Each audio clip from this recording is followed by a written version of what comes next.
Bonjour à tous et à toutes et bienvenue sur le podcast Merci Docteur, le premier comprimé qui s'écoute. Je me présente, je m'appelle Clara et c'est moi qui vais désormais présenter ce podcast avec le docteur William Bérébi. Mais avant de commencer, je voudrais vous remercier pour votre fidélité et pour tous les messages d'encouragement que vous nous adressez sur les réseaux sociaux. Donc continuez à nous suivre et surtout n'hésitez pas à en parler autour de vous.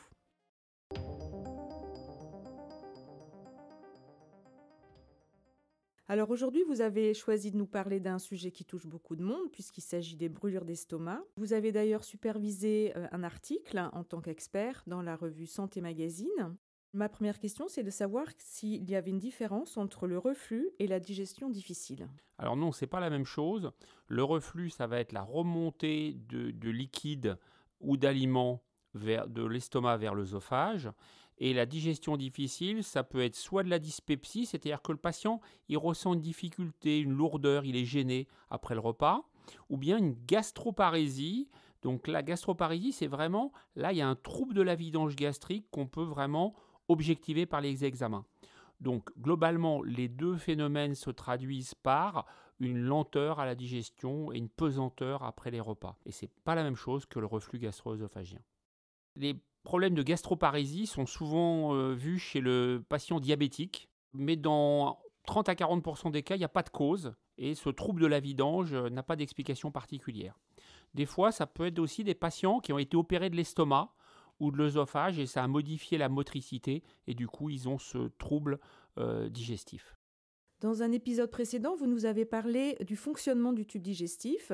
Est-ce que vous pouvez nous rappeler comment ça marche l'estomac ? Alors l'estomac, c'est une cuve de stockage. Son rôle principal, ça va être de prédigérer les aliments, puisque comme vous le savez, l'estomac fabrique de l'acide chlorhydrique, et cet acide donc, va permettre de réduire le diamètre des aliments pour qu'ils soient ensuite absorbés à l'intestin grêle. Voilà la fonction principale de l'estomac. Pouvez-vous nous expliquer à quoi correspondent les brûlures que l'on ressent ? Ce que le patient décrit comme des brûlures d'estomac, ça peut être plusieurs choses. Ça peut être tout d'abord une gastrite. Une gastrite qui peut être liée à la prise d'anti-inflammatoires type ibuprofène que les patients ou patientes prennent pour des règles douloureuses, pour une migraine ou des douleurs dans le dos par exemple. Et ça peut être également lié, cette gastrite, donc cette inflammation de la muqueuse de l'estomac, peut être liée à une bactérie qu'on appelle Helicobacter pylori. Et puis bien sûr, très souvent, ces brûlures gastriques sont liées à un reflux gastro-œsophagien, c'est-à-dire à une remontée de l'acide qu'il y a dans l'estomac vers l'œsophage. Alors tout le monde parle de remontée d'acide. Est-ce que c'est la même chose que les régurgitations ? Oui, alors remontée, c'est le terme public, on va dire. Régurgitation, c'est le terme technique, scientifique. Donc régurgitation, elles peuvent être acides, donc c'est l'acide qui va remonter de l'estomac vers l'œsophage, mais on peut avoir également des régurgitations alimentaires, et donc là c'est de la nourriture qui remonte. Les deux peuvent être associés ou survenir séparément chez un patient donné.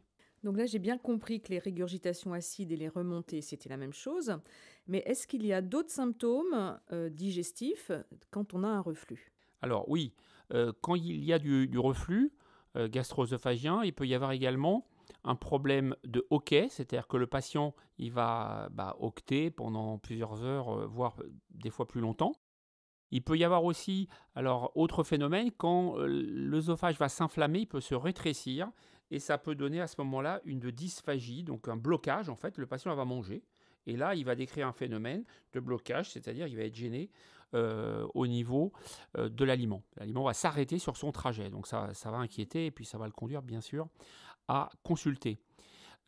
Et puis, dernière chose, il y a un signe très caractéristique, j'insiste là-dessus, qui s'appelle le pyrosis, qui est une douleur qui va démarrer au niveau de l'estomac et ensuite remonter entre les deux omoplates. Et ça, c'est très caractéristique du reflux gastro-œsophagien. Et c'est un signe qu'il faut rechercher à l'interrogatoire. Le médecin doit vraiment poser cette question-là. Donc on a bien vu que ce pyrosis était vraiment très très caractéristique du reflux. Est-ce que vous pouvez nous expliquer pourquoi est-ce que certaines personnes ont ces remontées d'acide ou d'aliments ? Les remontées d'acidité, donc reflux gastro-œsophagien, sont liées très souvent à une hernie hiatale, c'est-à-dire qu'il va y avoir au niveau du clapet, il y a une espèce de clapet en fait entre l'œsophage et l'estomac, qui est censé normalement bloquer la remontée acide. Des fois, ce clapet ne va pas bien marcher et il va y avoir une ascension de l'estomac vers le thorax et ça va ouvrir la zone et du coup, c'est ça qui va favoriser le reflux. Et cette hernie hiatale, elle survient chez n'importe qui? Alors la hernie hiatale, ça peut survenir chez n'importe qui dans l'absolu, mais il y a des terrains un petit peu, on va dire, préférentiels. Notamment l'obésité, le surpoids, puisque ça va exercer une pression excessive au niveau du diaphragme et au niveau du thorax et de la zone donc, qu'on appelle le cardia, et c'est ça qui va favoriser aussi les remontées acides. Donc la hernie hiatale, grande cause classique, mécanique, on va dire, de reflux. Quand on a un reflux, on a toujours une hernie hiatale?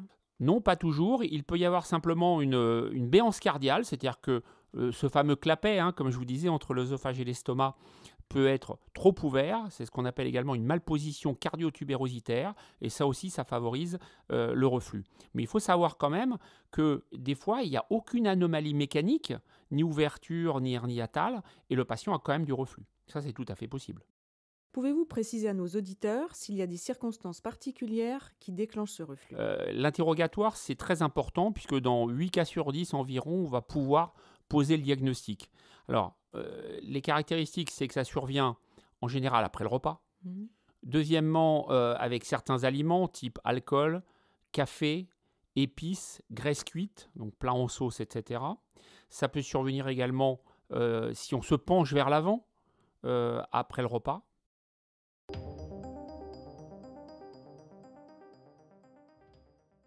Parallèlement à ces manifestations digestives, est-ce qu'il peut y avoir d'autres symptômes?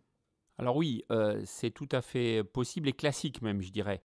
Alors, il y a une grande caractéristique, c'est le problème pseudo-cardiaque, c'est-à-dire que le patient va avoir une douleur dans la poitrine, liée donc aux remontées acides, faut bien le comprendre, et il va ressentir le besoin, évidemment, d'aller aux urgences ou de voir son cardiologue très vite, mais surtout d'aller aux urgences, parce qu'il suspecte d'avoir un problème cardiaque. Donc, il va avoir des examens, électrocardiogramme, prise de sang, voire coronarographie, et on va aboutir à la conclusion qu'il n'a pas de problème cardiaque. Et c'est là que va être évoquée la possibilité d'un reflux gastro-œsophagien. Vous nous avez tout dit ou est-ce qu'il y a encore d'autres symptômes en cas de reflux? C'est très polymorphe le reflux, faut bien le comprendre. Donc le patient va des fois se retrouver aux urgences ou chez le cardiologue. Des fois, il va aller voir l'ORL parce qu'il va avoir des symptômes ORL. Alors ça peut être des picotements dans la gorge, le besoin de racler la gorge, comme ça. On appelle ça le hémage. Ça, c'est très fréquent. L'impression d'avoir un corps étranger aussi dans la gorge. Il y a aussi un autre symptôme classique, c'est la dysphonie. Alors la dysphonie, c'est quoi? C'est le patient, il va avoir une voix enrouée, soit le matin au réveil parce qu'il aura eu du reflux la nuit, soit lorsqu'il aura sursollicité sa voix. Et j'ai 2 patients récemment, le hasard a fait que j'ai vu un ténor et une soprano récemment en consultation qui avaient les deux le même problème, c'est-à-dire un reflux.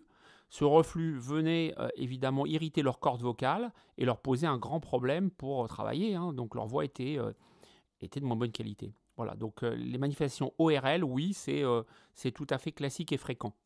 Il y a beaucoup de gens qui se plaignent de problèmes d'haleine. Est-ce que ça peut avoir un rapport avec le reflux? Oui, le fait d'avoir évidemment des remontées d'acide ou de bile ou de nourriture, ça peut générer un problème d'haleine. Et en traitant le reflux, parfois, on arrive à améliorer ces problèmes d'haleine. Bon, j'espère qu'il n'y a pas d'autres symptômes possibles. Alors en fait, si, il peut y avoir encore d'autres symptômes. C'est les rhinopharyngites à répétition. Donc le patient va consulter X fois son ORL et puis bon, de fil en aiguille, on va finir par arriver au diagnostic de reflux. Et puis les fausses angines. Alors les fausses angines, la caractéristique, c'est que le patient a comme une angine, c'est-à-dire une grande douleur quand il avale, mais il n'a pas de fièvre. Alors évidemment, il ne faut pas dans ce cas-là donner d'antibiotiques. Une angine ou quelque chose qui ressemble à une angine sans fièvre, ce n'est pas une angine, c'est en général un reflux gastro-œsophagien. C'est impressionnant le nombre de manifestations extra-digestives qu'il y a dans cette pathologie. Il y en a d'autres encore qu'on peut rencontrer? Oui, il y a les problèmes bronchopulmonaires, c'est-à-dire que le patient peut avoir par exemple une toux qui va être préférentiellement après le repas ou la nuit. Il peut y avoir également de l'asthme qui va avoir comme caractéristique d'être la nuit lui aussi, et puis de résister au traitement classique. Donc là, on se dira, ah tiens, c'est bizarre, ça peut être un reflux. S'il y a des bronchites ou des pneumopathies répétées, ça peut être également un signe de manifestation reflux gastro-œsophagien. Et puis enfin, il y a ce qu'on appelle les apnées obstructives, c'est-à-dire le patient va faire des épisodes d'apnée, et ça peut être aussi en rapport avec ce reflux. Donc le reflux, vous voyez qu'il est extrêmement polymorphe, il donne énormément de choses, et c'est un diagnostic parfois piège. Est-ce que l'acide qui remonte dans la bouche peut également abîmer les dents? Alors oui, c'est connu maintenant d'une façon tout à fait claire. Ça donne deux types de manifestations dentaires. Les problèmes de gencives, qu'on appelle parodontopathie, donc les dents qui se déchaussent. Et puis, plus récemment, il a été mis en évidence le fait que l'émail s'abîmait à cause de l'acide et vieillissait, se détériorait d'une façon anormalement rapide. Donc souvent, les dentistes alertent les patients sur ce problème-là et nous les adressent pour faire le bilan de reflux.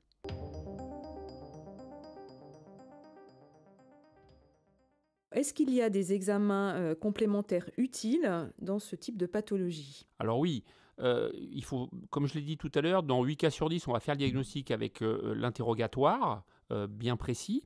Mais parfois, on a besoin de confirmer le diagnostic. Et à ce moment-là, on va faire un examen qui s'appelle une endoscopie œsogastro-duodénale. Ça va consister à passer un endoscope, donc un tube avec une caméra au bout, qui va donc filmer l'œsophage et l'estomac. Et ça va donc permettre de voir s'il y a une hernie hiatale ou une béance cardiale. Ça va permettre de voir s'il y a des petites lésions de l'œsophage, donc une inflammation ou bien des petites ulcérations. Et puis, on va également, pendant cet examen, faire des biopsies systématiques pour rechercher la présence de la bactérie, du microbe dont j'ai parlé tout à l'heure, qui est l'Helicobacter pylori. Et puis enfin, il peut y avoir des complications mises en évidence par l'endoscopie, c'est-à-dire un saignement, par exemple, au niveau de cette œsophagite, puisque c'est comme ça que ça s'appelle. Et puis, des fois, il y a des complications un peu plus embêtantes qui peuvent également être vues en endoscopie. C'est un examen totalement indolore, l'anesthésie est courte, une quinzaine de minutes, et puis voilà, ça se passe d'une façon très simple. Lorsqu'on a un reflux, est-ce qu'on doit systématiquement faire une endoscopie? Alors non, on ne va pas la pratiquer systématiquement. L'indication de l'endoscopie, ça va dépendre du terrain en fait et puis des symptômes. Alors si le sujet est jeune, qu'il ne fume pas, qu'il ne consomme pas d'alcool, qu'il n'a pas de signe d'alerte, à ce moment-là, on pourra faire un traitement d'épreuve par alginate ou antisécrétoire. En revanche, on va être amené à proposer l'endoscopie œsogastro-duodénale lorsqu'il y aura un terrain à risque. C'est-à-dire? Alors un terrain à risque, ça va être un patient qui a plus de 50 ans, généralement un homme, qui est tabagique, qui consomme de l'alcool. Il est bien évident qu'il y a des symptômes qui nous alertent, on va réagir. C'est-à-dire si le patient décrit un blocage quand il mange, ce qu'on appelle la dysphagie, si le patient a maigri, si le patient a une anémie ou une carence en fer, il est bien évident qu'on va faire directement l'examen endoscopique.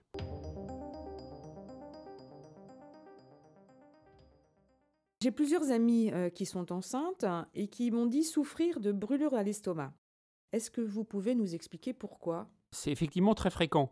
C'est-à-dire que pendant la grossesse, il va y avoir, comme vous le savez, des modifications hormonales, notamment au 3e trimestre, de la progestérone qui va être fabriquée d'une façon très importante.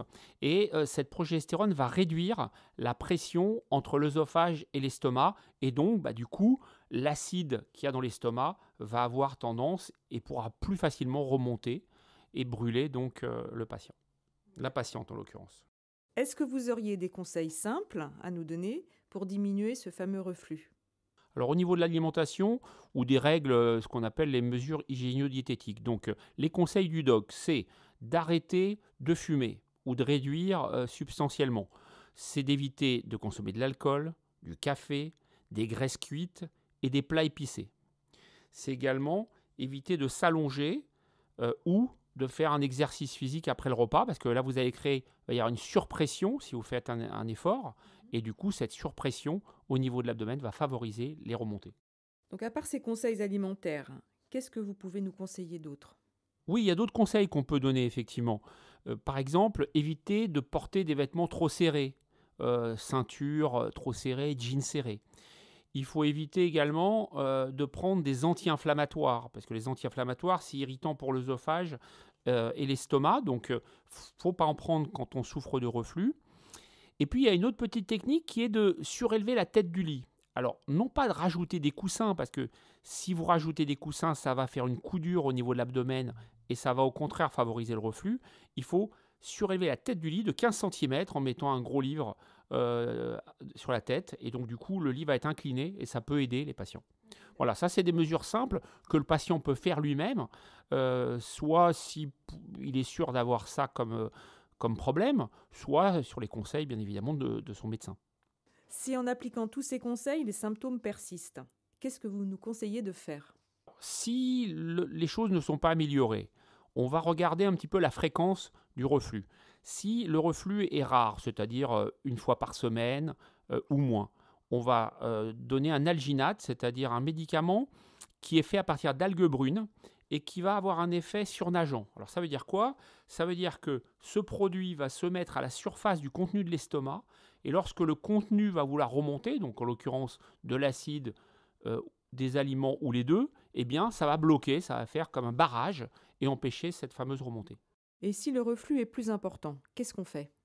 On va utiliser donc dans ce cas-là des médicaments antisécrétoires qui vont neutraliser l'acidité, donc modifier le pH de l'estomac, et donc du coup, il n'y aura plus de remontée acide. On utilise généralement des inhibiteurs de la pompe à protons, qu'on appelle IPP, à demi-dose au départ, le matin, une demi-heure à 1 heure avant le petit déjeuner.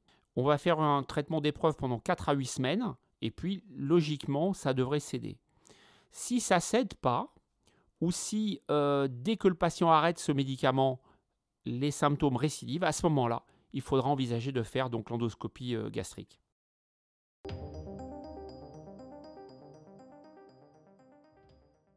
Il faut dire que quand on a des brûlures, on est tenté d'aller chez son pharmacien pour avoir un médicament. Qu'est-ce que vous en pensez? Alors, l'automédication, dans ce cadre-là, pourquoi pas, mais il faut qu'elle soit courte, c'est-à-dire 1 mois maximum. On peut utiliser donc un alginate, on peut utiliser un antisécrétoire, mais voilà, si le patient est vite amélioré et que ça cède et que les symptômes disparaissent, très bien. Mais il ne faut surtout pas qu'il continue à prendre ça des mois sans consulter si les choses ne s'arrangent pas complètement. Vraiment aller voir son médecin si ça ne passe pas, c'est très important. C'est ça, tout à fait. Et c'est donc si les signes persistent que vous allez faire des examens complémentaires. Oui, tout à fait. On va faire l'endoscopie donc œsogastro-duodénale qui va permettre donc de regarder à l'intérieur et de voir notamment s'il y a une œsophagite, c'est-à-dire des érosions ou des ulcérations au niveau de l'œsophage.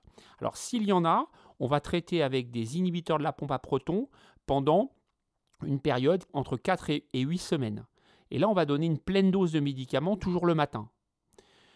En général, ça suffit pour régler le problème, mais des fois, il y a des œsophagites sévères qui, elles, peuvent nécessiter de garder un traitement au long cours par les inhibiteurs de la pompe à protons ou d'autres antisécrétoires. D'ailleurs, on peut aussi utiliser des anti-H2 qui marchent moins bien, mais qui peuvent être une alternative. Et il y a certains patients qui sont IPP dépendants, c'est-à-dire qu'ils ont besoin de garder un traitement au long cours, soit parce que les symptômes les handicapent dans la vie courante, et soit parce qu'ils ont une œsophagite, donc une inflammation de l'œsophage extrêmement importante. Si un patient a des signes de reflux mais ne se soigne pas, on peut avoir des complications? La question c'est est-ce que finalement le reflux peut se compliquer? Alors oui, ça peut se compliquer. Il peut y avoir plusieurs complications. La première, ça peut être un saignement, c'est-à-dire une petite hémorragie au niveau des ulcères de l'œsophage.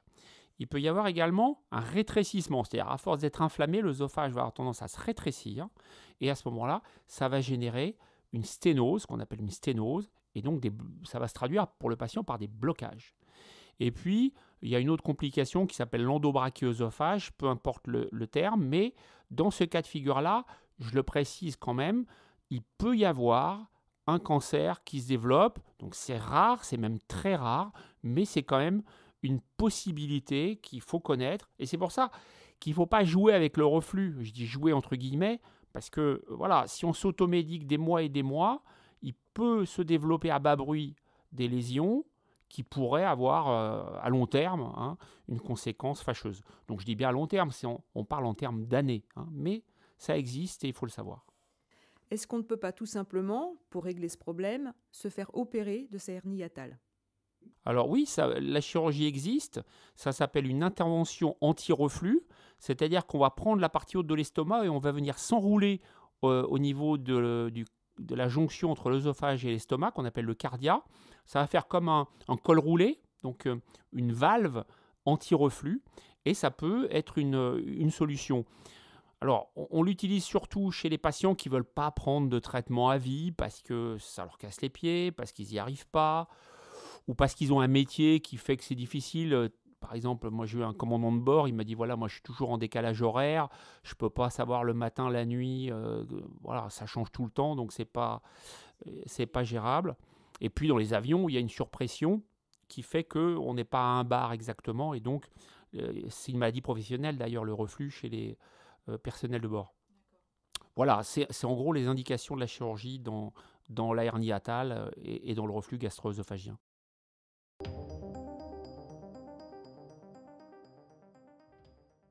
Tout à l'heure, vous avez parlé de la gastrite qui pouvait aussi donner des brûlures d'estomac. Comment est-ce que vous la traitez ? Dans la majorité des cas, on va être dans une situation de reflux gastro-œsophagien lorsque le patient a des brûlures gastriques, dites gastriques, mais des fois ça peut être une gastrite, donc liée à la prise d'anti-inflammatoires ou liée à la présence de cette fameuse bactérie, l'Helicobacter pylori.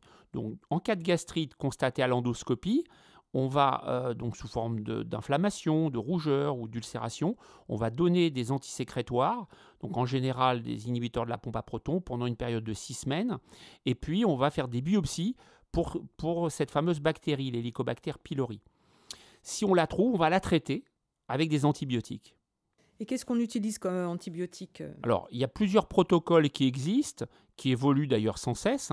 Lorsqu'on le peut, l'idéal, c'est de faire les biopsies, donc de l'estomac, et de mettre en culture, parce que là, du coup, on va connaître exactement quels sont les antibiotiques qui sont actifs, efficaces sur cette bactérie, et là, du coup, on va obtenir un taux d'éradication, donc d'élimination de cette bactérie de pratiquement 100%.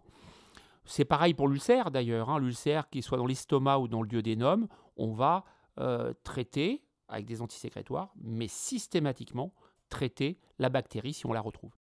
Merci pour toutes ces explications, Dr Bérébi. Nous allons maintenant passer à la question de notre auditeur.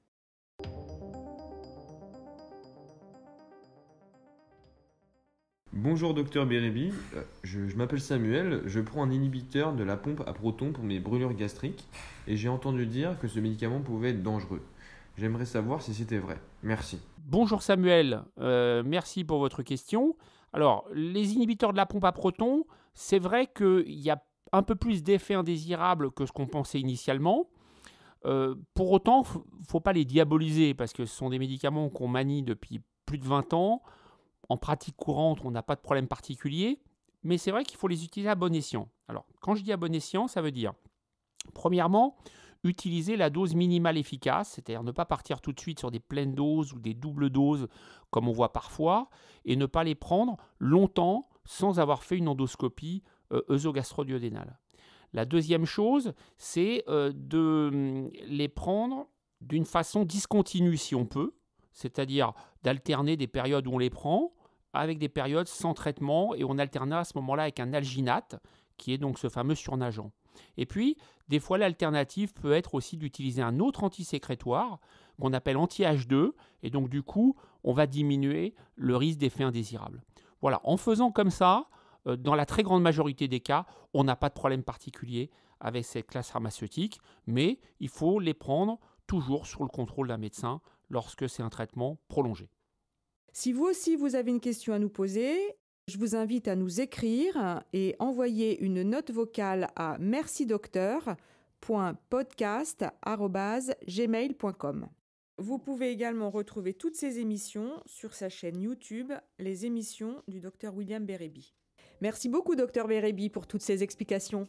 Merci à vous Clara. Au revoir et à très bientôt.